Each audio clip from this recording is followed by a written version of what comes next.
God's not nervous at the prospect at all. In the tradition that I came from, God is threatened by the prospect. He has to put an angel with a fiery sword by to protect the tree so that mankind never goes next to it again. I'm not putting it down. I'm just pointing out the difference of the story. They're both beautifully told. But he has to guard the tree. Why? Because if they eat from it, they'll become gods like us. So this man, he already has a rebellious nature. Can you imagine if he eats from this tree? Can't let him get near that tree. But here, just, calmly says, but if you do, you will be among the wrongdoers. God is not worried about himself. He's just warning man, making it clear that if you do this, you've committed a wrongful deed. Again, the whole tenor of all these verses that you read through it is God knows exactly what he's doing. Okay, next verse. But Satan caused them to slip and expelled them from the state in which they were. And we said, go you all down, some of you being the enemies of others, and on earth will be your dwelling place and provision for a time. What? I said?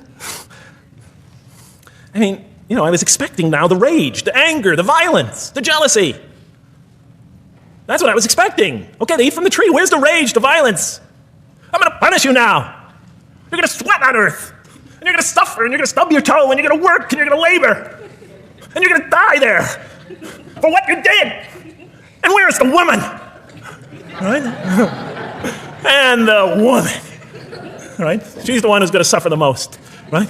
She'll have to suffer labor pains and monthly cycles. Right? And bleeding and crying out when her children come into the world. And she'll scream out. And worst of all, the greatest humiliation, the man will rule over her. When he's obviously her intellectual inferior because she and the angels she and Satan seduced him, and he just bumbled along and committed a wrong deed. Well, I don't mean to make light of it. But the story is obviously different, though. No threat here. As a matter of fact, look at the way it says, O Adam, dwell you and your spouse in the garden, and eat freely thereof what you wish. But come not near this tree, for you will be among the wrongdoers. Then they make the mistake. But Satan caused them to slip and expelled them from the state in which they were. And we said, go all you down, some of you being enemies of others will be adversaries of others. Some of you will be adversaries of each other, and on earth will be your dwelling place and provision for a time. This is not a deity losing it. If you look at it, on earth will be your dwelling place and provision for a time. That's not the words of a God that has got lost, that is really extremely upset. On earth will be your dwelling place and provision for a time. But notice something else about this verse. When you read these verses for the first time, I don't know, maybe I'm nuts, and many people think I am. But when you read these verses for the first time, this is just so much that catches your attention. But Satan caused them to slip. Remember, I couldn't get that verse those words out of my head. Satan caused them to slip. To slip? The greatest sin in the history of the human race, and it's called a slip? In my culture, slip means, you just momentarily, for a fraction of a second, you lose your focus. It's not a big deal. My Uncle Bob used to always say to me, Jeff, I'm sorry, I'm 5 minutes late, I slipped up. The understanding is it's no big deal. It's just a slip. That's what we say when we make a minor mistake. I slipped up. Don't worry about it. Never happen again. A slip, I said? Momentary loss of focus? The greatest sin in the history of humanity? Why we're all here? Why we're all suffering? Why we experience death? A slip? I didn't believe it. I went to my Arabian friends at that time. I didn't know any Arabic. They came to this verse. We went through it line by line. I said, now don't change any words. Just read them one at a time. But Satan made them, and I said, okay, this one right here. What does it mean? Tell me what that means. They looked at it. It says, slip. Slip.